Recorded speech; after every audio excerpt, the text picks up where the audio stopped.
Bienvenue dans Arts et Métiers, le podcast qui révèle l'humain derrière chaque métier. Chaque dimanche soir, plongez dans le quotidien et l'histoire de celles et ceux qui font vivre nos métiers des plus discrets aux plus fascinants. On parle souvent de copropriété comme d'un empilement de règlements, de charges et d'assemblées générales. Mais derrière ces mots un peu abstraits, il y a surtout un métier profondément humain. Et aujourd'hui, on rencontre Marion, le gestionnaire de copropriété. Son quotidien, c'est gérer des immeubles, bien sûr, mais surtout des relations humaines, des équilibres, des tensions parfois, et une vraie vie en collectivité. C'est un métier méconnu, souvent très abstrait, qui demande autant de rigueur que de diplomatie, et un attachement sincère au patrimoine et à ceux qui l'habitent. Voici ce que c'est être gestionnaire de copropriété. Je suis Marion et ça fait donc 8 ans que je suis gestionnaire de copropriété. Et comment êtes-vous devenu gestionnaire? Alors, pour tout vous dire, tout à fait par hasard. À l'époque, j'étais jeune maman et donc j'avais une petite fille en bas âge et je cherchais donc à me réorienter vers un travail avec des horaires plus, on va dire, plus stable et donc pour avoir mes week-ends, mes soirées et donc j'avais fait beaucoup de jobs différents dans plein de domaines différents et puis en fait ma mère était elle aussi à la recherche d'un emploi à cette période-là en tant qu'assistante administrative et donc elle a postulé et puis finalement les conditions ne lui convenaient pas donc elle m'a appelée et elle m'a dit écoute j'ai sûrement quelque chose qui t'intéressera. Donc je me suis dit pourquoi pas, j'y suis allée, j'ai fait donc mon premier entretien avec celui qui est toujours mon patron. Ça s'est très bien passé et donc ça fait 8 ans que je suis là. D'accord. Ouais. Et vous faisiez quoi, donc? Alors j'ai fait plein de choses différentes. J'ai travaillé pendant longtemps dans une entreprise aux obligations légales, donc en tant qu'assistante administrative.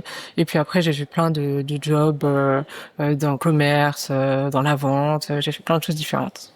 Quelles sont vos missions quotidiennes? Alors, nos missions quotidiennes sont assez variées, même très variées. De manière générale, de toute façon, c'est de répondre aux demandes le plus rapidement possible. Donc, on va très souvent avoir des urgences à traiter. Ça peut être des fuites, ça peut être des incendies, ça peut être toutes sortes de choses.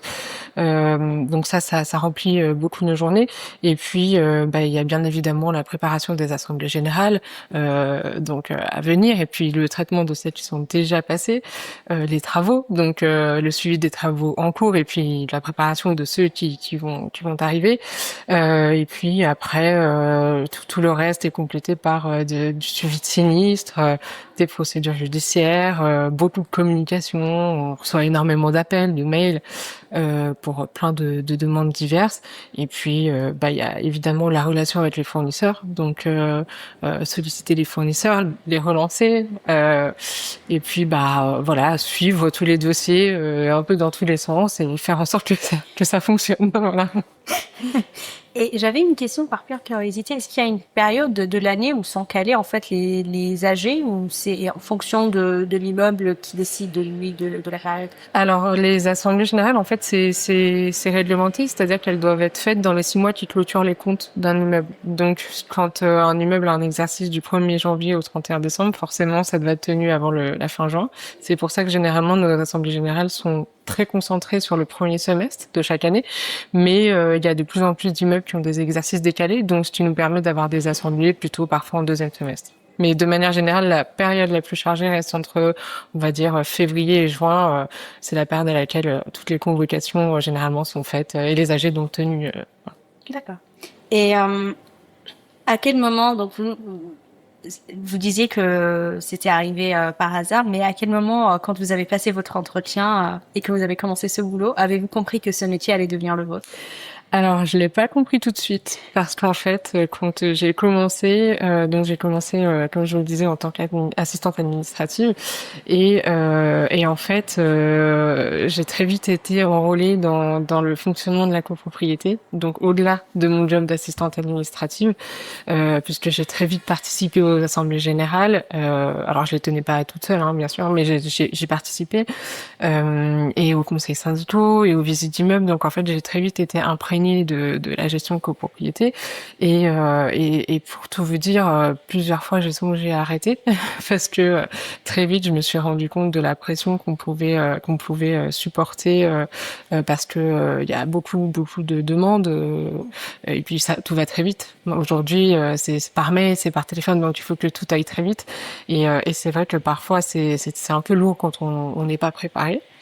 Et puis finalement, je me suis aussi rendu compte que parmi tous les jobs que j'avais fait, les précédents, je comptais les heures, je regardais la fin, les heures passées et pour voir si la fin s'approchait, mais pas dans ce métier. Et c'est sincère, c'est qu'en fait c'est un métier qui est on en parlera au fil de la conversation. Il y a plein de choses à dire, mais pour le coup, c'est un métier qui est tellement riche que clairement, on voit pas du tout les jours le passer. Et je me suis rendu compte que c'était assez précieux, en fait, d'avoir un métier qui prend notre concentration et dans lequel on voit pas les heures passer. Et donc petit à petit, je suis passée d'assistante administrative à assistante de copropriété et très vite d'assistante de copropriété à gestionnaire. Et quand je suis passée gestionnaire, j'ai compris que je serais là pour un bout de temps. Voilà. Est-ce que ça influe votre façon de voir votre immeuble à vous? Alors, je ne suis pas propriétaire, donc, mais ça m'apprend beaucoup de choses, en tout cas pour si un jour j'étais amenée à le devenir. Ensuite, dans mon immeuble à moi j'habite dans une grande résidence, donc il y a du monde, il y a vraiment toutes sortes de personnes et j'ai la chance d'être dans une résidence, en tout cas dans un immeuble dans lequel les gens se connaissent. Évidemment, il faut composer entre plein de personnalités et plein de différents, c'est normal. Mais de manière générale, les gens sont assez proches et assez solidaires. Et je trouve ça beau. C'est pas toujours le cas dans les copropriétés que je gère. Il y en a dans lesquelles c'est le cas et puis d'autres où parfois d'ailleurs même les plus petites où il y a finalement peu de monde et la vie en collectivité est assez difficile. Donc en fait, je me dis que j'ai de la chance moi dans mon immeuble, mais encore une fois, je ne suis pas copropriétaire, j'ai pas de décision à prendre, donc c'est aussi peut-être ce qui joue sur ma façon de voir les choses en tout cas. Ouais. Qu'est-ce qui surprend le plus les propriétaires ou les copropriétaires que vous gérez quand ils découvrent votre métier de l'intérieur? Parce que j'imagine que qu'en fait chaque immeuble doit penser que son urgence est la plus urgente. Alors, je pense qu'il y a quand même beaucoup de gens qui sont assez conscients que tout ne peut pas aller aussi vite qu'ils le souhaitent. C'est pas le cas de tout le monde, mais je pense que la majorité des gens le savent et beaucoup finalement sont assez. Nous, on a plus, évidemment, on va peut-être plus s'attacher aux gens qui râlent et qui insistent et retenir ça, mais finalement, je pense qu'il y a beaucoup de gens qui ont conscience en fait que on gère plusieurs dizaines de copropriétés chacun par gestionnaire et que donc tout ne peut pas être tout donné, tout rendu tout de suite. Mais je pense que si je dois choisir finalement ce qui serait le plus surprenant pour les copropriétaires, c'est peut-être le fonctionnement de la copropriété. C'est-à-dire que je pense que beaucoup de gens, même copropriétaires depuis très longtemps, ne savent pas comment fonctionne une copropriété. Dans le fond, en fait, avec toutes les réglementations que ça implique, avec toutes les contraintes que ça implique. Et c'est vrai que parfois on a des demandes où les gens pensent que tout est simple et finalement quand on prend le temps d'expliquer, ils se rendent compte oui il faut faire tout ça avant. Ben oui. Donc c'est vrai que ça peut surprendre et puis l'agressivité. C'est vrai que on a toujours dans certaines copropriétés, on a des gens qui nous disent oui cette personne-là vous allez voir elle est un peu spéciale, elle est un peu agressive et en fait le fait qu'on lui dise non mais en fait vous savez c'est notre quotidien. Finalement, les gens sont toujours surpris de dire ah bon à ce point-là et oui, c'est vrai que en fait, bien sûr, sur le nombre de copropriétaires, c'est une toute petite minorité, mais il en suffit d'un dans une copropriété pour mettre le bazar. Donc voilà, je pense que l'agressivité pour parfois des sujets finalement pas si grave, ça reste toujours quelque chose de surprenant pour nous et pour les copropriétaires aussi. Voilà, il m'est arrivé de recevoir un copropriétaire, un client et d'avoir une autre personne qui arrive à l'improviste parce que son ascenseur est en panne et de faire un scandale et c'est vrai que les gens sont toujours surpris d'en arriver là, ou même en assemblée générale de voir le niveau d'agressivité de certains pour des sujets qui finalement sont pas forcément si importants que ça, enfin en tout cas pas urgents, il y a pas mort d'homme. Donc voilà, ça reste toujours un peu surprenant. Et enfin, je dirais peut-être la charge de travail. Je pense qu'effectivement, il y a beaucoup de gens qui ne se doutent pas qu'on gère autant d'immeubles et qui sont surpris en fait quand on prend le temps de leur expliquer de tout ce qu'on peut faire en fait au quotidien, que nos missions sont très larges et multipliées par plusieurs dizaines d'immeubles, que ça représente une charge de travail conséquente et que donc, voilà, effectivement, tout ne peut pas aller forcément aussi vite que tu le souhaiterais, malgré nos efforts. Vous gérez comment d'immeubles? Aujourd'hui, un peu moins de 35. Ah oui, quand même. Oui. Ah. Mais je précise quand même que nous, on a beaucoup de chance ici parce que dans les grands groupes, ils peuvent atteindre facilement les 50 immeubles par gestionnaire. Enfin, généralement, ça fonctionne par binôme. Et c'est vrai que 50, c'est énorme, c'est beaucoup. C'est beaucoup. Et donc, nous, on est, voilà, vous voyez, on a un petit cabinet, on est peu nombreux, c'est convivial, c'est familial. Donc, en fait, on gère, on s'attache à la qualité plus que la quantité et donc voilà, on essaye de garder une croisière de nombre d'immeubles par gestionnaire assez dans cette tranche là pour pas être débordé, dépassé. Voilà. Moi, il y a un truc qui m'avait surpris aussi de mon côté, c'est quand j'ai découvert le budget de fonctionnement de mon immeuble. C'est vrai que c'est toujours assez impressionnant à entendre. Ça peut monter très vite. Alors on a de tout. Il y a des copropriétés qui ont des budgets de 15 000 euros. Donc 15 000 euros, c'est vraiment une petite copropriété. Et puis on en a d'autres avec des budgets à plus d'1 million. Donc il y a vraiment de tout. Et c'est vrai que là aussi, c'est quelque chose auquel, c'est une chose à laquelle les gens, que ce soit les locataires ou les copropriétaires, ne s'attendent pas forcément parce que en réalité, ils s'attachent plus à ce qu'ils voient eux-mêmes. Donc en fait, ils voient très probablement leur charge déjà.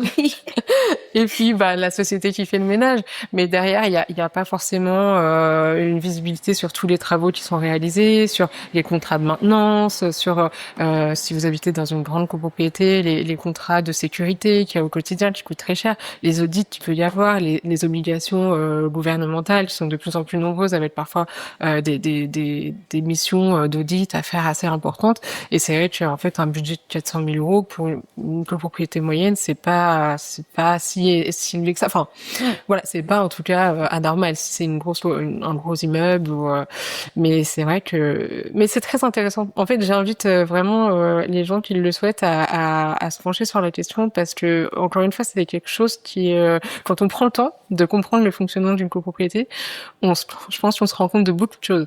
Énormément de choses sur en fait la vie de la copropriété, de l'immeuble, son évolution, la façon dont elle peut évoluer aussi par l'avenir, notamment réduire les charges et puis surtout ça peut aussi faire prendre conscience, par exemple quand on a des grands immeubles avec des gens qui laissent leurs encombrants, des déchets, plein de choses, tout ça aggrave en fait les charges et finalement ce sont des économies qui pourraient être faites assez facilement.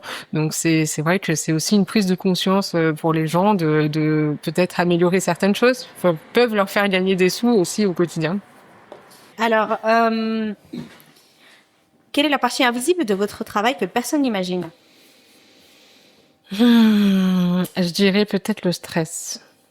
Le stress, parce que on essaye toujours de faire bonne figure. En assemblée générale ou en conseil syndicaux ou même quand on va sur une copropriété, sur un chantier, parfois on est amené à être sur un chantier avec plusieurs personnes avec des tempéraments, des expériences différentes et donc il faut s'imposer.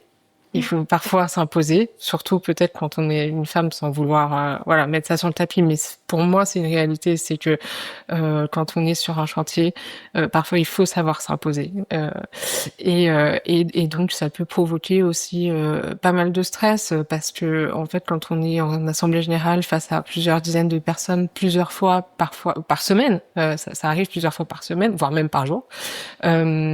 Qu'il faut préparer en même temps, il faut continuer, on est tout le temps sur le qui-vive et c'est vrai que ça peut être très stressant et donc ça peut aussi avoir un impact sur la santé, sur parfois quand on enchaîne les assemblées générales pendant des mois, c'est vrai que la fatigue se fait sentir aussi à un moment, donc et puis tout ça et tout en continuant de gérer le quotidien, les urgences, il faut aller vite, il faut être réactif, il faut satisfaire, donc c'est vrai que ça peut engendrer pas mal de stress et puis je dirais que l'autre partie que les gens ne peuvent pas voir c'est le sacrifice un peu de la vie perso. Alors bon, c'est un choix voilà, on est tous libres de choisir voilà, mais c'est vrai que parfois on explique que c'est peut-être mieux de tenir les assemblées générales en journée par exemple parce que quand on est gestionnaire et qu'on tient 3 assemblées générales dans la semaine entre 18 et minuit et que demain et que le lendemain il faut se relever et recommencer à 9h, c'est vrai que ça peut être fatigant, lourd, stressant et puis surtout on voit plus sa famille, donc c'est toujours pareil, c'est aussi un peu de pédagogie, mais c'est la part je dirais que les gens ne voient pas. Ouais.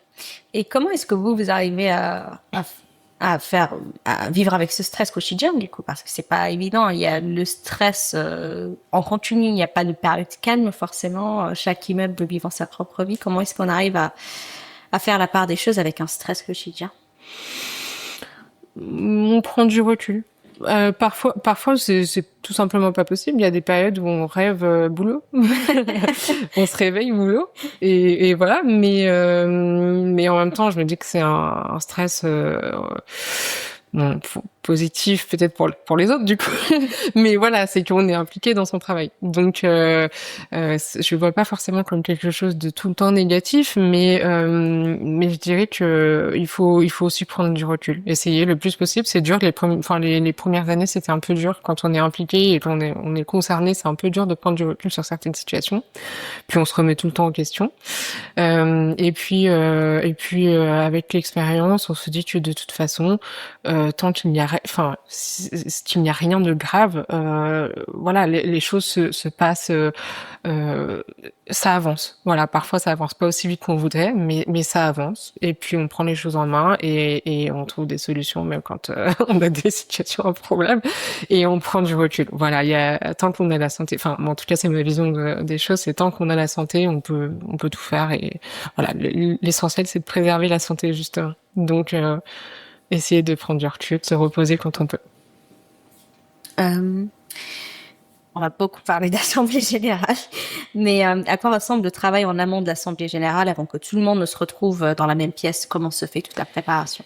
Alors ça dépend vraiment des copropriétés. Il y en a pour lesquelles ça roule tout seul, on va dire, dans le sens où quand on a des petites copropriétés sans sujet particulier, c'est un peu tous les ans la même chose. Il y a des résolutions qui reviennent tous les ans à l'ordre du jour. Donc c'est l'élection du conseil syndical, du syndic, les comptes, les budgets. Bon, c'est vraiment les résolutions classiques. Donc bien sûr, la préparation consiste plutôt à déterminer une date. Je dirais même que c'est parfois le plus difficile, déterminer une date commune. Et puis ensuite, déterminer l'ordre du jour avec le conseil syndical, donc pour préparer la convocation. Là où ça se complique un peu, c'est quand on a des copropriétés avec des sujets un peu complexes ou des travaux. Alors parfois on peut avoir des travaux très simples, mais parfois on a des ravalements avec des gros budgets, beaucoup de questions techniques, etc. Et donc ça nécessite une préparation assez longue. Donc on s'y prend à l'avance. Je dirais que le principal c'est de s'y prendre le plus tôt possible. Et donc voilà, donc on établit l'ordre du jour, sachant que quand on est sur des gros travaux de ravalement, c'est généralement des sujets qui ont été abordés même 1 ou voire 2 ans avant pour préparer un peu tout ça. On choisit une date et puis ensuite, bien sûr, il y a les comptes quand on est sur une assemblée générale ordinaire, parce qu'il y a aussi des assemblées générales extraordinaires. Mais quand on est sur une assemblée générale ordinaire, donc si travaux il y a, on prépare. Donc ça peut aller très vite ou ça peut prendre énormément de temps. Et on clôture les comptes. Donc la clôture des comptes en fait consiste à clôturer l'exercice. Nous on vérifie en amont chez nous dans le syndic pour s'assurer qu'on présente aux copropriétaires des comptes les plus clairs et corrects possibles et ensuite on les fait vérifier par le conseil syndical. Donc c'est un petit processus qui peut prendre aussi plusieurs semaines entre les vérifications, les corrections, les revérifications et l'envoi des comptes définitifs. Et une fois qu'on a tout ça et que tout est prêt, donc les comptes et les travaux, on peut finaliser la convocation et la convoquer dans les délais, bien sûr, si on veut pas se la faire annuler. Voilà. Et on a parlé de chiffres, mais je voulais savoir qu'est-ce qui cristallise le plus de tension dans une copropriété, même quand les chiffres sont clairs ou bons.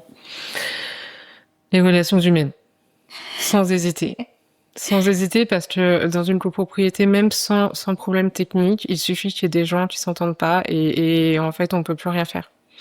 Chacun va contester les positions, les décisions des autres. Ça devient tout de suite une source de tension. Et puis le syndic doit rester neutre. Donc voilà, parfois c'est aussi compliqué. On est un peu tiraillé dans tous les sens. Et puis les gens se détestent. Parfois les gens se détestent vraiment. Donc c'est difficile d'avancer dans ces conditions. Et même quand les copropriétés se portent bien. Et en contradiction, il y en a d'autres avec des sujets complexes, importants, voire même urgents et graves. Et finalement, les gens s'entendent bien. Donc en fait, ça avance. Ça avance. Mais à partir du moment où les gens ne s'entendent pas, c'est très compliqué d'avancer. Est-ce que dans ces situations-là, vous faites un peu du management des égos de chacun et chacune? Vous êtes un peu les psys aussi de l'Assemblée générale? Complètement, on fait beaucoup de social. Oui, complètement. C'est aussi, alors je dirais pas que c'est notre rôle. Nous, notre rôle, c'est de maintenir une copropriété. C'est qu'elle soit bien tenue, qu'elle se porte bien, que tous les sujets soient traités. Mais en fait, indirectement, oui, bien sûr, on fait aussi beaucoup de social parce que je pense que déjà quand on fait du syndic, il faut faire preuve d'empathie parce qu'on est parfois confronté à des situations qui peuvent être un peu complexes. Voilà, il y a des décès, des gens qui sont pas bien. Enfin, il y a pas mal de situations un peu variées. Donc, je pense qu'il faut faire preuve d'empathie. Puis des gens qui ont des problèmes aussi financiers, qui peuvent pas payer les travaux, des choses un peu un peu lourdes. Et puis c'est un peu de la politique. Il faut composer avec tout le monde. Donc, je pense que le principal, c'est de rester impartial et juste, vraiment de dire ce qu'il faut dire, tout en restant juste et essayer de ne pas prendre parti, voilà, pour un clan ou l'autre, rester neutre le plus possible. Et justement, pendant ces moments-là, comment est-ce qu'on fait pour déjà garder son calme et rester impartial quand tout le monde a l'air d'être mécontent en même temps? Bon, alors généralement, s'ils sont tous mécontents en même temps, c'est pas bon. Mais heureusement, ça arrive peu souvent. Mais bon, c'est vrai qu'il y a parfois des réunions ou des situations qui font que les gens peuvent être mécontents en même temps. Je pense notamment à une situation où une fois j'ai eu une panne sur une chaudière collective en plein hiver, une chaudière qui était ancienne, qu'on avait tenté de faire remplacer, mais les coûts étaient très élevés et finalement, ça n'avait pas abouti, en tout cas comme nous on l'aurait souhaité, et malheureusement elle est tombée en panne en plein hiver. Et là, quand vous avez plus de chauffage et plus d'eau chaude pendant des semaines, parce qu'en fait le temps c'est en plus il y avait plus de pièces détachées, enfin non, c'était l'horreur absolue. Et là vous avez effectivement plusieurs gens mécontents, plusieurs personnes mécontentes en même temps, et en fait on comprend parce qu'il y a parfois aussi des situations où en fait nous on est aussi désemparés dans le sens où on peut pas répondre autant que les gens souhaiteraient, mais on peut pas remplacer un chauffagiste ou un ascensoriste. Donc quand il y a pour des raisons techniques, il y a des choses qui traînent et qui prennent du temps et qui sont très inconfortables, on peut pas faire autrement que de comprendre. Donc, on essaye de faire avancer le plus vite possible. On essaye de trouver des solutions, donc de fournir des radiateurs. Enfin voilà, il faut trouver des solutions. On compose et puis il faut garder son calme. Et je pense que, alors parfois, hein, honnêtement, je pense que si d'autres gestionnaires écoutent la conversation, ils se reconnaîtront peut-être, mais parfois on y arrive et parfois on n'y arrive pas. Hein. Pour être honnête, il y a des situations où on n'arrive pas forcément à garder son calme, enfin à montrer que, à rester stoïque. Parfois il y a des situations où c'est compliqué, et puis il y a la fatigue, l'énervement, et puis mais je dirais que les rares situations dans lesquelles on ne peut pas garder son calme, c'est vraiment quand il y a trop d'agressivité. Trop d'agressivité, parce que on entend les plaintes, les problèmes, etc. Mais quand on rentre dans l'agressivité, c'est compliqué. C'est compliqué, ça arrive très peu souvent, mais ça arrive. Et ou quand les reproches peut-être sont injustifiés. Ça aussi, c'est vrai que j'ai un peu de mal à me détacher quand j'estime que ce qui peut être reproché est injustifié, parce que parfois mal compris aussi, hein, par certains. C'est vrai que c'est plus difficile. Mais après, bon, généralement, enfin d'ailleurs, j'ai rarement eu plein de gens mécontents en même temps. Et quand c'est arrivé, c'est que vraiment c'était des situations comme celles que je vous ai décrites, et donc on peut pas faire autrement que de comprendre et de s'énerver, n'arrange rien, donc voilà, on fait avec. Dans une copropriété, il y a tellement de sujets différents, tellement de sources de conflits. Ça peut être tout bête, hein, le chat qui va chez le voisin, qui est allergique, un bébé qui pleure la nuit, quelqu'un qui fait des travaux chez lui en dehors des heures. Enfin, il y a tellement de sujets en fait possibles de conflits que oui, parfois, voilà. Et puis quand on est syndic, on n'est pas la police non plus, et ça aussi, il faut le faire. Donc c'est vrai que parfois on donne des conseils, voilà, sur la marche à suivre, et puis bien sûr on fait des rappels, etc. Mais parfois, quand on est face à de la mauvaise volonté et des gens qui peuvent plus s'entendre, voilà, on attend que ça passe. Et puis on essaye de trouver des solutions qui sont acceptables pour tout le monde. Après la thérapie de couple, la thérapie de copropriétaire. Oui, mais c'est une vraie suggestion, parce qu'en fait, comme je le disais tout à l'heure, parfois c'est très bloquant. Dans certains cas, les décisions ne sont jamais prises, ça n'avance pas, et puis ça peut bloquer et même amener à des situations qui s'aggravent. Et c'est vrai que en fait on y pense à peut-être communiquer là-dessus, même faire des sortes de micro-formations pour expliquer aux gens comment fonctionne une copropriété. Et donner des conseils en fait pour mieux se respecter, pour mieux s'entendre, pour mieux décider. Enfin c'est une vraie suggestion, et je pense que ce serait utile. Est-ce qu'il vous est déjà arrivé par exemple de faire des séances de médiation en dehors des assemblées générales quand c'est trop compliqué? Non, ça en fait j'en ai fait, mais dans le cadre de procédures judiciaires. Mais là on était vraiment dans des cadres, par exemple des cadres de licenciement, des choses, des vraies procédures judiciaires. Mais dans le cadre de médiation entre copropriétaires, non. Ok. Je suis jamais arrivée à ce point-là. J'espère que vous n'y arriverez pas. Et est-ce qu'il y a des conflits que vous savez déjà d'avance impossibles à résoudre? Oui. C'est toujours la même chose, les relations humaines. En fait, le syndic, c'est aussi beaucoup de ça. C'est-à-dire que parfois on peut très bien faire son job, mais si les relations avec le conseil syndical sont compliquées, on sait que tout va être compliqué. Et parfois il y a des conflits qui se créent en fait. C'est-à-dire qu'il y en a pas, mais ça le devient de par justement les difficultés qu'on a à communiquer. Et comme je le disais tout à l'heure, par exemple, j'ai déjà été, je suis une femme, je suis relativement jeune, et c'est vrai qu'on gère beaucoup de chantiers, de dossiers très divers, et j'ai été confrontée à des conseils syndicaux avec ayant pour présidence un homme d'un certain âge, peut-être fier, et qui avait entrepris de m'expliquer mon métier.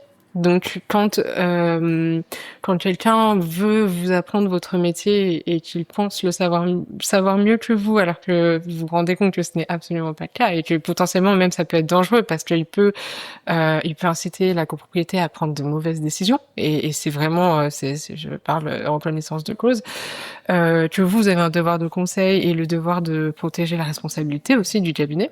Vous êtes obligé en fait de le mettre face à la situation et de dire non, en fait non, ce que vous dites est faux et c'est dangereux. Et là on sait que il n'y a pas de solution parce que en fait parfois la fierté de certaines personnes, l'orgueil d'être peut-être un peu piqué devant tout le monde et voilà, on sait que ça sert plus à, enfin ça va être compliqué. Voilà, on sait que ça va être compliqué et que en fait la relation est non seulement elle était déjà fragile, mais que là même c'est bloqué et bon généralement ça se finit pas très bien. Soit il y a un changement de gestionnaire, soit voilà on arrête la collaboration et c'est mieux pour tout le monde. C'était une question que je voulais vous poser. Est-ce qu'il y a beaucoup de femmes gestionnaires?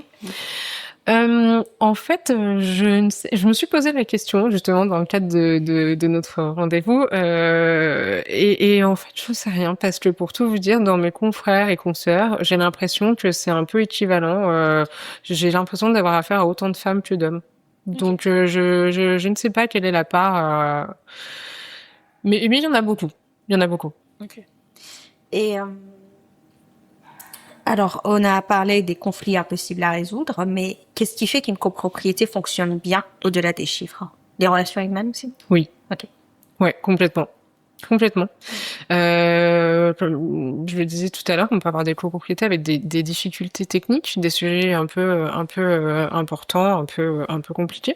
Mais tant qu'un conseiller syndical est actif, s'intéresse, s'investit, ça roule bien généralement. Ça roule bien parce qu'en fait la copropriété c'est aussi vraiment une collaboration entre le syndic et le conseil syndical.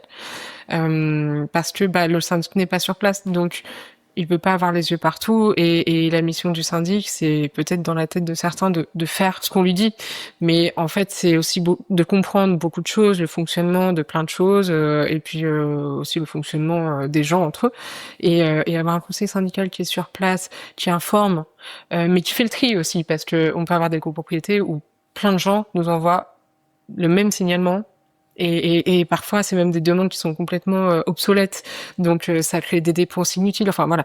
Mais avoir un conseil syndical qui est investi, qui centralise les demandes et qui les remonte après avoir vérifié qu'elles sont légitimes, c'est très important. Et en fait, ça permet déjà de faire le tri. Ça permet aussi au syndic de pas en avoir dans tous les sens, d'être sûr qu'il faut agir et finalement ça permet d'avoir une relation entre le syndic et le conseiller syndical qui est beaucoup plus saine et généralement ça se passe très bien et puis surtout dans tous les cas quelle que soit la copropriété c'est de rester respectueux cordial et de faire preuve de calme de pédagogie voilà et surtout d'éviter toute agressivité et à partir de ce moment je pense qu'on peut se dire qu'une copropriété fonctionne bien quels que soient les sujets qu'on peut avoir rencontrés dans cette copro. D'accord. Et quelle est la situation la plus absurde ou la plus inattendue que vous avez eu à gérer?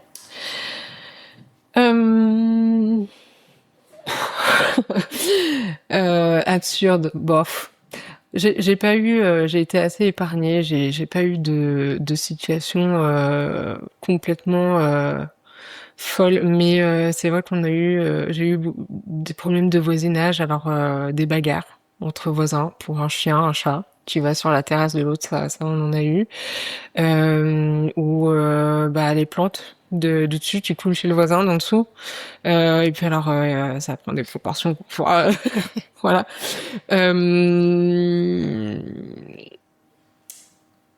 On a des gens un peu spéciaux aussi qui refusent par exemple les linkies, des choses un peu comme ça, donc ça peut créer des tensions entre les copropriétaires parce que ça crée des coûts complémentaires. Enfin bon, plus ce genre de conflit. Mais après, j'en ai eu de manière générale parfois, c'est tellement grotesque, des gens qui habitent sur le même palier, et puis il y en a un qui claque la porte, et l'autre qui laisse la fenêtre ouverte, et donc ça s'envenime, et puis finalement ils finissent par se filmer, et alors ils nous envoient des vidéos, et puis nous on est là, ouais, bon voilà. Donc bon, j'ai été relativement épargnée. Après, on a eu pas mal de situations aussi où, par exemple, des syndromes de Diogène. Vous savez, on doit intervenir dans un appartement et finalement on se rend compte que la personne est Diogène, donc il y a des montagnes, et puis c'est totalement insalubre. C'est pour ça que je vous disais aussi que parfois il faut faire preuve d'empathie, parce qu'il y a des situations un peu compliquées avec des gens fragiles, et voilà. Mais bon, j'ai été, je pense, assez épargnée comparé à d'autres confrères qui volaient et puis après, bon, c'est pas des différents entre voisins, mais par exemple des situations avec des fuites interminables, des choses un peu qui créent des tensions, puis ça s'envenime tout de suite. Donc Mais justement, c'était ma prochaine question, c'était de savoir le problème le plus technique que vous ayez à gérer dans votre portefeuille. Le problème le plus technique que j'ai à gérer dans mon portefeuille.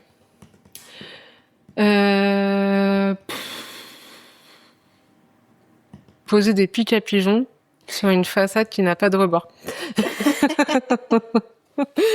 Non, je dirais des problèmes structurels. Des problèmes structurels, parce que c'est surtout le plus ce qui peut être le plus grave. Donc en fait on gère beaucoup de copropriétés assez anciennes.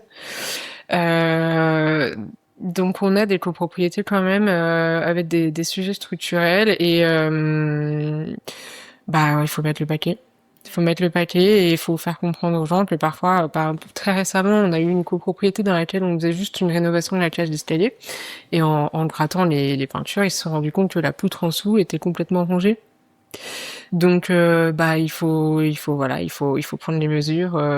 C'est aussi le jeu du patrimoine parisien, c'est que c'est un patrimoine vieillissant, donc on a il y a ce type d'enjeu. Mais puis après il y a aussi des problèmes d'étanchéité, des malfaçons de résidences neuves, on en a beaucoup.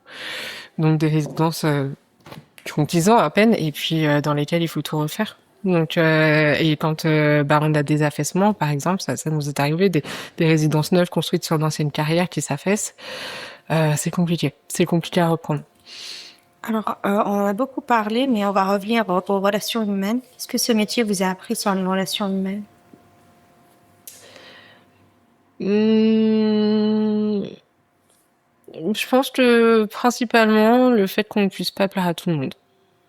Voilà. Je pense qu'il faut faire de son mieux, mais que on peut pas forcément plaire à tout le monde, et que le tout c'est d'essayer de faire que ça roule. Voilà, que les gens puissent s'entendre quand même. Mais il y a toujours des gens insatisfaits, et puis heureusement il y a une majorité de gens qui sont contents, donc qui savent que l'on s'investit pour préserver leur patrimoine. Mais j'ai été choquée assez récemment par le manque de reconnaissance, mais même pas vis-à-vis de moi, mais de certains copropriétaires vis-à-vis de leurs conseils syndicaux. Voilà, dans une copropriété avec une dame du conseil syndical qui est très investie, et bon, ils se sont retrouvés avec un sinistre en plein week-end, donc évidemment le drame. Et en fait, cette dame a été très réactive, et voilà, a mobilisé plein de choses, dont elle, tout son week-end pour essayer de résoudre le problème. Alors en binôme avec nous, bien sûr, mais en plein week-end, voilà, il faut recevoir les entreprises, etc. Et puis elle a été insultée quelques jours après par son voisin, parce que il n'avait pas compris que l'eau ait été coupée quelques instants pour rechercher la fuite. Et en fait, ça m'a assez choquée, parce que je me suis dit que nous, en tant que syndic, les gens, de par le principe qu'ils nous payent, estiment qu'on leur doit tout. Alors évidemment, on leur doit un service, on leur doit du résultat, bien entendu, mais vis-à-vis d'un conseil syndical qui est là à titre gracieux, et qui donne de son temps pour faire en sorte que vos copropriétés fonctionnent, j'ai trouvé que c'était quand même assez je sais pas, que ça, c'était un vrai manque de reconnaissance et de respect pour cette personne-là. Donc voilà, je sais pas si je dois en tirer une conclusion. Je pense que il y a plein de gens différents, mais en tout cas, ce que j'ai retenu, c'est ça, c'est que il faut faire avec tout le monde. Donc, faut faire en sorte que ça roule quand même. Voilà. Et est-ce que votre regard sur la vie collective a changé depuis que vous faites ce métier? Non, je dirais pas qu'il a changé, parce que comme je vous le disais tout à l'heure, en étant en résidence, dans une grande résidence, j'avais déjà à peu près ce regard-là. Il a changé plus sur la copropriété, c'est-à-dire en fait, je me suis rendu compte que si un jour j'étais amenée à être propriétaire dans une copropriété, j'y réfléchirais quand même sérieusement. Parce que j'ai compris que en fait la collectivité retarde vraiment souvent les décisions. Et donc bah on n'est pas libre, il faut en fait on dépend de tout le monde. Donc je dirais pas que ça a changé mon regard sur la collectivité parce que c'est vraiment voilà, je vois de tout. Donc il y a des copropriétés où ils sont peu nombreux, ils se détestent, et puis d'autres où il y a énormément de monde et tout le monde s'entend très très bien et ça marche très bien et ils sont tous solidaires. Donc bon, je pense qu'il n'y a pas de... Et puis c'est vraiment très indépendant des classes sociales, des âges, voilà, on voit de tout. Donc non, je dirais pas que ça a changé mon regard sur la collectivité. Okay. Et pouvez-vous nous décrire un peu l'envers du décor d'un cabinet de syndic? C'est quoi l'atmosphère de travail, le rythme quotidien, la dynamique de l'équipe? Alors, je vous parle de mon cabinet, enfin du cabinet dans lequel j'exerce, puisque je sais que c'est pas partout comme ça, malheureusement. Mais nous, c'est bon. On est un petit cabinet, hein, on est 2 gestionnaires, on est 6 collaborateurs, donc c'est voilà, on se connaît tous très bien depuis des années, donc et on s'entend tous très bien. Donc l'ambiance est bonne. Bien sûr, en période d'assemblée générale, il peut y avoir évidemment avec le stress, la fatigue, des tensions. Bon, bah voilà, ça rejoint ce qu'on disait tout à l'heure. Hein, c'est comme la copro. Voilà, il faut composer avec les humeurs, avec les tempéraments. Mais nous, ici, en tout cas, chez nous, ça se passe très bien. Ensuite, chaque gestionnaire travaille en binôme avec une assistante. Donc nous, gestionnaires, on s'organise vraiment comme on veut. Heureusement, puisqu'on est très souvent à l'extérieur. Donc voilà, le seul sujet un peu délicat, c'est l'organisation des assemblées, puisque comme on les tient ici au cabinet, on évite quand même d'en organiser 2 en même temps, parce que sinon, c'est plus gérable du tout. Mais sinon, voilà, chacun s'organise comme il veut. Et puis après, bon, évidemment, l'agence a des horaires fixes. Donc au niveau de nos assistantes, elles sont là aux heures de l'agence. Mais voilà, on s'entend très bien. Il y a une très bonne ambiance entre nous. Et j'espère que ça va durer comme ça. On croise les doigts. Mais est-ce que vous avez un système d'astreinte pour quand il y a une urgence dans un immeuble ou comment ça fonctionne? Alors, d'astreinte, c'est pas vraiment mis en place. C'est pas, il y a rien d'officiel. Mais la réalité, c'est que ce soit moi ou mon collègue, donc gestionnaire, on est pendu à nos mails tout le temps. Oh non. Voire même au téléphone. Donc, quand vraiment il y a des urgences, on le sait très rapidement. Et en fait, on intervient, que ce soit le week-end, le soir, voilà. Vous n'avez pas vraiment de coupure. On en a. Okay. On en a, mais c'est aussi un choix. Okay. C'est-à-dire que en fait, on préfère que les sujets soient traités quand on peut les traiter. Et bon, on a tous le choix de couper son téléphone en réalité, mais moi en tout cas, je suis cadre, donc je m'organise comme je veux. Et c'est vrai que voilà, en fait, on est tous les deux investis dans notre travail et concernés. Donc voilà, parfois très tôt le matin, très tard le soir, on consulte, on regarde et quand il y a des urgences, après heureusement c'est peu souvent. Hein. Puis après il y a parfois des urgences aussi. En fait, quand on prend en gestion une copropriété, on met en fait un affichage avec tous les numéros d'urgence. Donc généralement le conseiller syndical sait vers qui il doit s'orienter s'il y a une fuite, s'il y a une panne d'ascenseur et donc parfois on n'est pas forcément sollicité en urgence le week-end ou le soir pour résoudre un problème. Mais il nous est arrivé d'avoir un incendie, d'avoir voilà un effondrement, des choses un peu, enfin pour le coup plus graves. Et là, on se mobilise. Ouais. Voilà. Là, on peut pas ne pas regarder ces mails quand on a un incendie. On peut, on peut.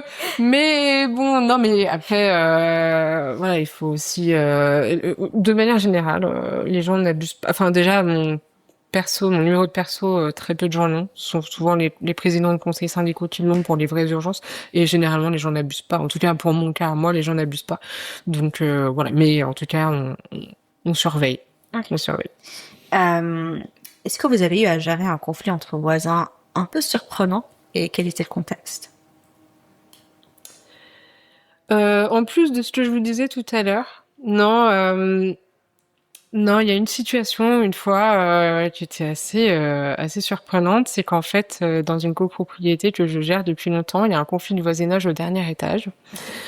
Et en fait, la dame qui habite au dernier étage, donc c'est l'étage de service, est en conflit avec son voisin qui a aussi la moitié de l'étage de service. Donc ils sont tous deux propriétaires. Et en fait, il s'avère que le monsieur en question a plusieurs chambres, plusieurs studios à l'étage de service et donc passé d'un à l'autre, voilà. Et en fait, cette dame se plaignait que ce monsieur se déplaçait donc dans le couloir de service assez peu vêtu. Mais discrètement, enfin, Okay. voilà. Mais en fait, il sortait en peignoir pour aller d'un studio à l'autre. Enfin bon. Mais toujours est-il que ça s'est envenimé et que donc, au fur et à mesure, ils ont commencé à se, alors, je ne sais pas qui, hein, mais à se faire un peu la guerre. Et donc la dame faisait exprès d'ouvrir les fenêtres pour que quand le monsieur sortait, il ait froid ou des choses comme ça, ou à lui cacher ses chaussures. Enfin bon, des choses complètement farfelues.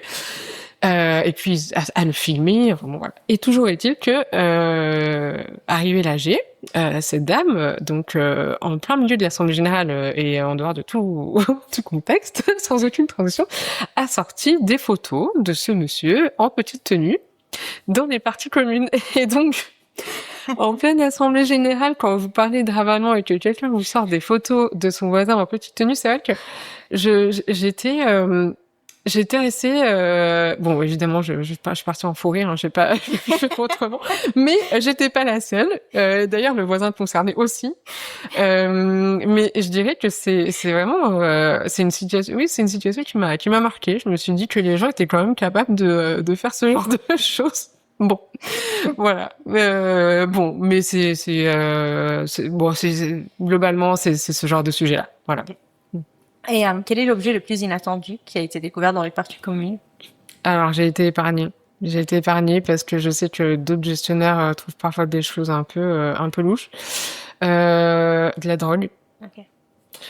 De la drogue, ça on en a eu beaucoup. Et puis après, farfelu, pas spécialement. On a des choses un peu. J'aime bien. En fait, parfois dans des anciennes loges de gardiennes, on retrouve des choses, des objets très anciens, des vieilles piles ou des vieilles lampes. Et puis on a aussi des vêtements, vous savez, de gardiennes mais très anciens, des photos, des courriers qui datent des années 70. Enfin, toutes sortes de choses.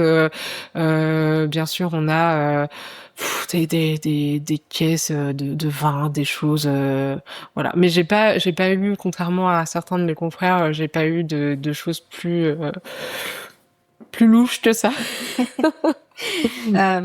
Entre une panne d'ascenseur à lundi matin ou un conseil syndical à 20h, vous préférez lequel? Alors, ça dépend de la copro. Ça dépend de la copro. Mais je dirais que le conseil syndical, je préfère. Okay. Je préfère parce que je sais que l'ascenseur, j'en ai potentiellement pour plusieurs jours de galère. Le conseil syndical, j'ai des copros que je gère depuis le début, avec qui ça se passe très bien. Donc en fait, je sais que le conseil syndical, c'est une réunion comme une autre. Voilà, c'est pas une source de stress forcément pour moi. Et est-ce qu'on a le droit, quand on est gestionnaire, d'avoir un syndic chouchou, enfin un immeuble chouchou? On sait que ce sont Ça se passe toujours très bien, que c'est... Je sais pas si on a le droit. En tout cas, je pense que c'est comme ça. Mais on est content de les revoir pour Ouais. l'Assemblée générale. Tout à fait. Ouais. Complètement.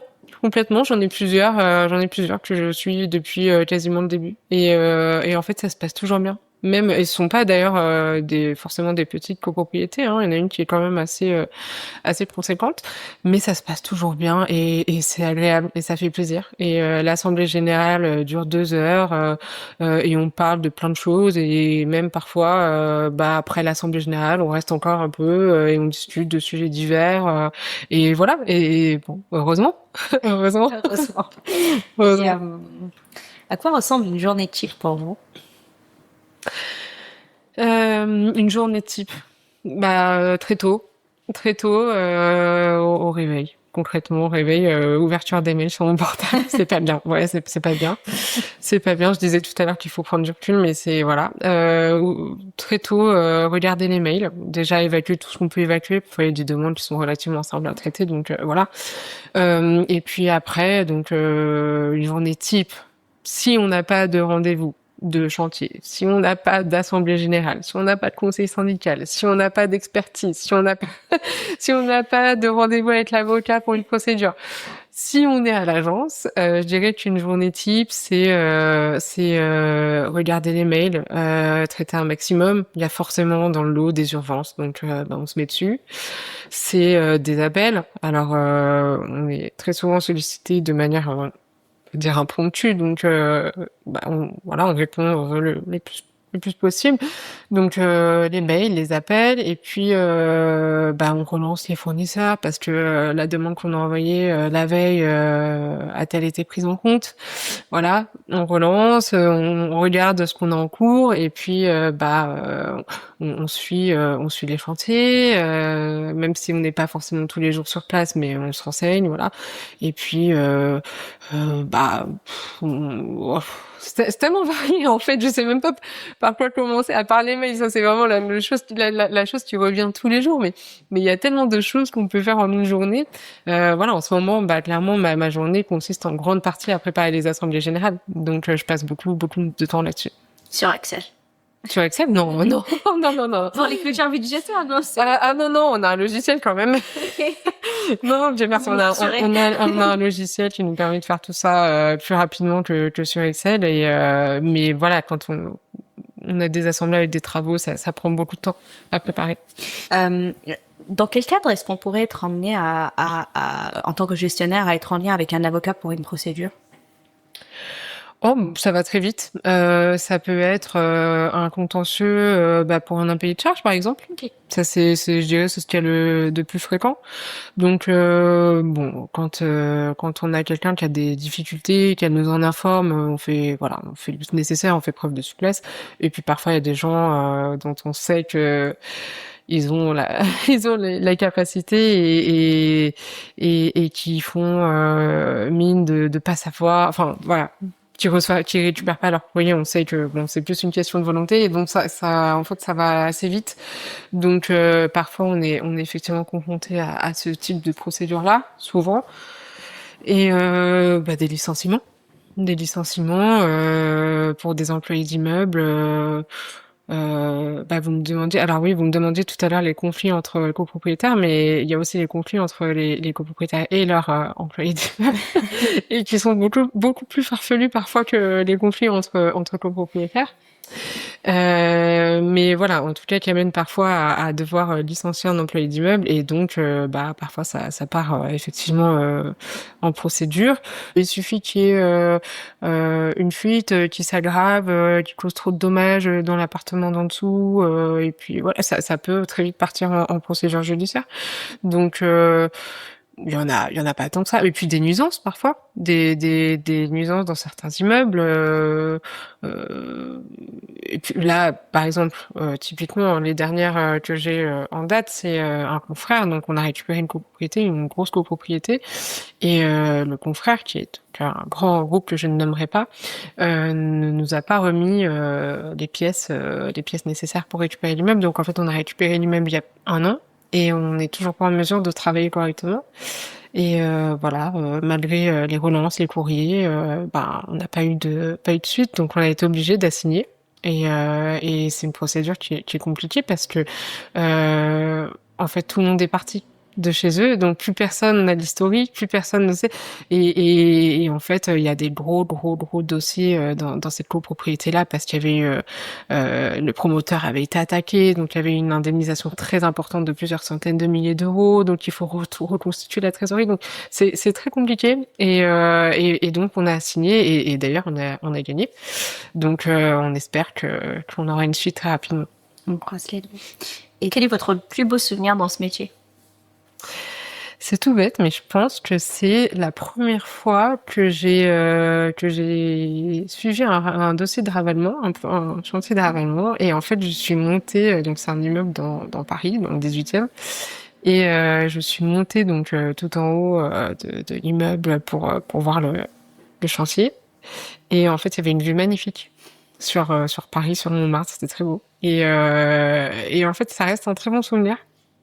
Et je dirais d'ailleurs que les plus beaux souvenirs, c'est toujours une vue en fait, une vue parce que on est quand même dans une ville magnifique. Donc quand on a une copropriété ancienne qui a vraiment du caractère, une histoire, et qu'en plus on monte et qu'on a une vue magnifique sur tout Paris, c'est super. J'imagine.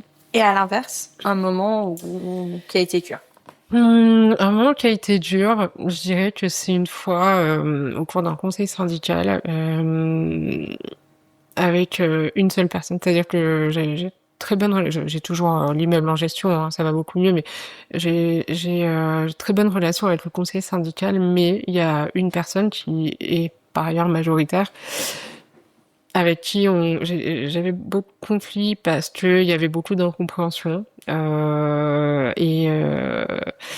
bon, je vais pas m'étaler, hein, mais du coup en fait le conseil syndical a demandé à tenir une réunion avec mon patron et en fait cette personne-là m'a descendu non-stop pendant 1 heure et demie devant mon patron par ailleurs, et en fait ça m'a beaucoup marqué parce que j'ai trouvé que c'était très injuste en fait, et surtout que c'était vraiment la seule personne qui tous les autres ça se passait très bien, mais malheureusement elle avait un pouvoir on va dire de convaincre les autres, et du coup ça a impacté les autres, et ça m'a vraiment touchée en fait. J'ai trouvé que c'était injuste, et voilà, et donc ça reste un mauvais souvenir, et d'ailleurs j'ai pensé à tout arrêter juste à la fin de cette réunion, et puis bon finalement voilà, ça s'est calmé, mais c'est vrai que c'était un mauvais souvenir. Ouais. Oui, j'imagine. Surtout quand on s'investit, qu'on fait de son max et que. Oui. Ouais. Oui, tout à fait. Ouais, surtout quand c'est une copro. Bon, il faut reconnaître que parfois il y a des, comme je disais tout à l'heure, il y a des copropriétés sur lesquelles les gens n'ont pas l'impression que ça avance si vite que ça et qui aimeraient que ça aille plus vite, etc. Donc, on peut nous toujours se remettre en question, ou pas d'ailleurs. Parfois, voilà, on fait tout ce qu'on peut, et malgré ça, voilà. Mais quand c'est pas justifié, c'est dur. C'est dur parce que c'est un manque de reconnaissance, mais aussi la façon dont c'était fait, c'était très rabaissant en fait. Et puis un manque de considération. J'ai estimé que le fait qu'on convoque aussi mon patron, c'était un manque de considération pour moi. Et donc pendant toute la réunion, c'était vous en tant que patron, qu'est-ce que vous allez faire pour remédier à ça, etc. Comme si j'étais pas là en fait. C'était très rabaissant. Ouais. Comme si c'était vous le problème. Oui, Ouais. oui, c'était très rabaissant. Voilà, c'était un mauvais moment. Quels sont les clichés les plus répandus sur le syndic? Voleur, sûrement. J'imagine, hein, si on s'en tient aux émissions télé, ça doit être ça. Non, je pense que beaucoup de gens pensent effectivement. Alors, je dis pas que c'est forcément que faux. Bien sûr, on a nous-mêmes récupéré des copropriétés qui n'avaient pas eu de bonnes expériences avec leur syndic, donc voilà, il y a de tout. Mais je pense que c'est un cliché qui est loin de la réalité. En tout cas, les copropriétés qu'on a en gestion, nous, on n'a jamais fait de publicité. Donc, en fait, toutes les copropriétés, notre portefeuille a énormément évolué, et le tout par le bouche à oreille et par la communication. Donc, c'est que les gens nous font confiance, et voilà, savent qu'on est un syndic honnête, réactif, etc. Mais je pense qu'un des clichés, c'est ça. C'est peut-être aussi une crainte. plus une crainte d'un cliché. Et puis l'autre peut-être, c'est que le syndic est payé à rien faire. Et ça, c'est très énervant. C'est très énervant. Parce qu'encore une fois, alors je l'ai déjà entendu plein de fois, parce qu'il suffit que quelqu'un n'ait pas eu de réponse à son mail le lendemain, et alors on est appelé, oui, mais vous faites rien, vous n'êtes pas à rien faire.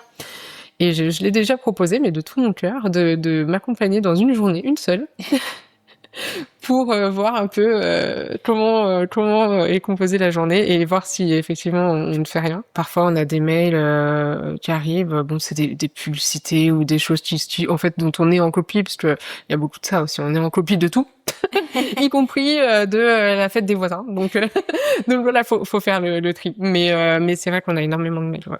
Mais ça doit être chouette, la fête des voisins. Alors on n'est pas forcément conviés.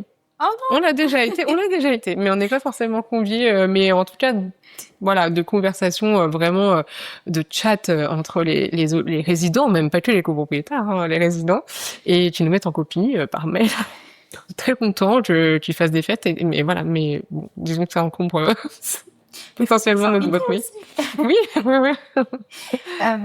Est-ce qu'il y a une tradition en savoir-faire que vous aimeriez sauvegarder dans ce métier? Un savoir-faire, je dirais peut-être savoir tenir une AG sans logiciel. Je sais même pas si j'en serais capable, mais de savoir en fait de savoir les majorités sans l'aide d'un logiciel peut-être, connaître les majorités, les calculer une quote-part par exemple pour quelqu'un sans passer par le logiciel.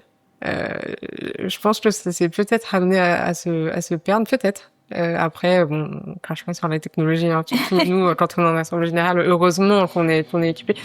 Mais voilà, en savoir-faire, je dirais peut-être ça, parce que finalement, en fait, comme on est très généraliste, je peux pas tellement vous parler de savoir-faire en bâtiment, puisqu'en réalité, on suit, on voit, on est impliqué, mais c'est pas nous qui traitons le bâtiment directement, donc je pourrais pas tellement vous parler de savoir-faire, mais par contre, en tradition, je dirais peut-être l'amour du patrimoine. En fait, je pense que beaucoup peut-être plus dans les grands groupes de gestionnaires font ce métier parce que c'est un métier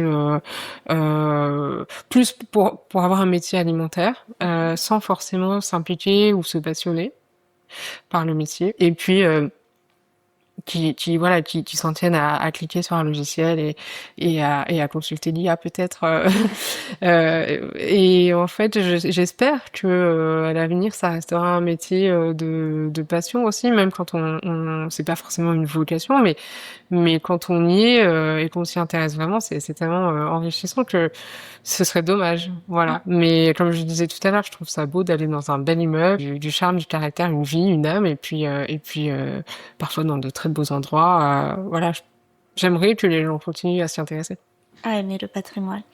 Et qu'est-ce que ce métier a changé en vous comme personne? Je dirais que j'ai peut-être mûri. J'ai peut-être mûri. Je pense que j'ai appris à être plus patiente, plus empathique et plus calme. Ouais. Parce que j'ai un tempérament assez peut-être impulsif et en fait voilà, quand on dit tourner sa langue cette fois dans la bouche avant de parler, j'y suis presque. J'y suis presque. Donc ouais, je pense que et puis ça apprend plein de choses en fait, sur le même utile pour soi-même, hein, mais en fait, si demain j'ai un sinistre chez moi, je sais gérer et on me la fera pas à l'envers. Donc voilà, donc je parle de sinistre, mais ça peut être plein de choses et donc voilà, ça pour ma personne, c'est aussi, je pense plus d'assurance, plus de confiance et plus de, je dirais pas de sagesse, c'est un peu prétentieux, mais plus de calme en fait, voilà. Quel conseil donneriez-vous à quelqu'un qui a envie de faire ce métier? De se blinder psychologiquement. Vraiment. Vraiment, et de s'organiser. Parce que, encore une fois, dans la vie personnelle, ça peut être quand même très contraignant. En période d'âge, parfois on fait des journées de... Moi, il m'est déjà arrivé de faire 8h, 2h du matin. et de repartir le matin à 9h à l'agence. Donc c'est compliqué quand on a une vie de famille. Il faut le savoir. Enfin voilà, il faut s'organiser en tout cas pour que ça marche quand même et se blinder psychologiquement pour faire face justement parfois à des situations un peu impactantes. Une AG de 50 personnes qui sont parfois agressives et qui vous reprochent plein de choses, même si c'est pas forcément des choses mauvaises ou agressives, mais il faut encaisser quand même. Il faut encaisser. Donc et puis des gens qui parlent tous en même temps et qui veulent tous dire plein de choses en même temps, et c'est vrai qu'il faut de la patience. Donc je dirais principalement se blinder psychologiquement.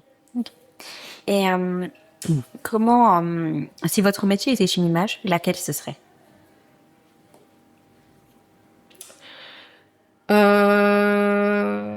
Oh là là, une échelle. Une échelle, pour monter sur les toits et puis voir un peu tout ce qui se passe de là-haut. Comment voyez-vous l'avenir de ce métier sur les 20 prochaines années? On en parle de plus en plus, mais je pense que ça va être pas mal transformé par l'intelligence artificielle, qu'on utilise de plus en plus, et qui pourrait avoir un impact plutôt positif, je pense, parce que ça permettrait de traiter peut-être pas mal de demandes instantanément. Voilà, quelqu'un qui a un problème d'appel de fonds ou des choses, voilà, ça, hop, intelligence artificielle qui réexplique comment trouver son appel de fonds sur son extranet, ce genre de choses. Donc ça peut être peut-être un gain de temps assez important pour les gestionnaires. Mais en contrepartie, est-ce qu'il n'y a pas aussi des risques pour l'emploi? Est-ce qu'il n'y a pas aussi le risque d'être remplacé à long terme? Et c'est pour ça que vous parliez tout à l'heure, vous me demandiez les traditions, les savoir-faire. Est-ce que justement la limite c'est pas ça, c'est de pas non plus tout remplacer par l'IA et du coup de plus du tout s'intéresser aux bâtiments, au patrimoine, à l'histoire des bâtiments. Voilà. Mais en tout cas c'est sûr que l'intelligence artificielle interviendra dans notre métier. Est-ce qu'il vous arrive d'être en contact avec des locataires ou pas? Alors, il nous arrive d'être en contact avec des locataires, mais en fait, il faut savoir que nous, syndic, contractuellement, nous n'avons aucun lien avec les locataires. Oui. Voilà. Et ça, les locataires ne savent pas forcément, les copropriétaires non plus d'ailleurs. Et donc, en fait, normalement, on ne devrait pas répondre aux demandes des locataires. Dans tous les cas, si un locataire nous demande de faire réparer une porte, on ne le fait pas parce que la demande doit venir d'un copropriétaire. Bon, alors nous, bien sûr, si on constate qu'on est sur place et que le locataire nous dit attention, ça marche pas, qu'on est là et qu'on va, bien sûr, on va pas. Il faut aussi gagner du temps dans la vie, mais en tout cas, quand on a des demandes, parfois on a des locataires qui nous consultent pour des choses un peu importantes et donc non, en fait, nous normalement, ne traitons pas du tout avec les locataires. Cependant, quand vous avez une fuite chez quelqu'un qui est locataire et que le copropriétaire est à l'étranger, parfois il vaut quand même mieux passer directement par le locataire pour gagner du temps à tout le monde. Donc voilà. Et puis aussi, j'ai des copropriétés dans lesquelles j'ai des locataires qui sont retraités, par exemple, qui sont là tout le temps, qui sont au taquet, et en fait avec des conseils syndicaux qui sont peut-être plus occupés, par exemple des jeunes parents qui n'ont pas forcément le temps, etc. Et en fait, voilà, c'est l'exception, mais ça arrive, où le locataire, en fait, dès qu'il y a un truc, m'informe, et puis on échange comme ça, et en fait, ça permet à la copropriété d'être bien tenue en permanence, sans perdre de temps. Voilà. Donc, mais ça reste l'exception, et puis c'est parce que ce sont des gens sympas, très sympas, donc voilà, on a tout intérêt à ce que ça se passe comme ça. Vive les gens sympas. Oui. Et une dernière question, quand vous repenserez à ce métier dans 20 ans, qu'aimeriez-vous qu'on retienne de vous? Qu'on retienne de moi en particulier, si possible que j'étais dynamique et investie et que j'ai fait de mon mieux. Et ce qui me ferait vraiment plaisir, c'est qu'on retienne de moi que je connaissais bien mon métier. Ça me ferait vraiment plaisir, voilà. Et occasionnellement, j'étais sympa. Mais bon, ça, c'est à l'appréciation de chacun. Merci d'avoir écouté Arts et Métiers. Si cet épisode vous a plu, vous pouvez vous abonner au podcast et laisser 5 étoiles.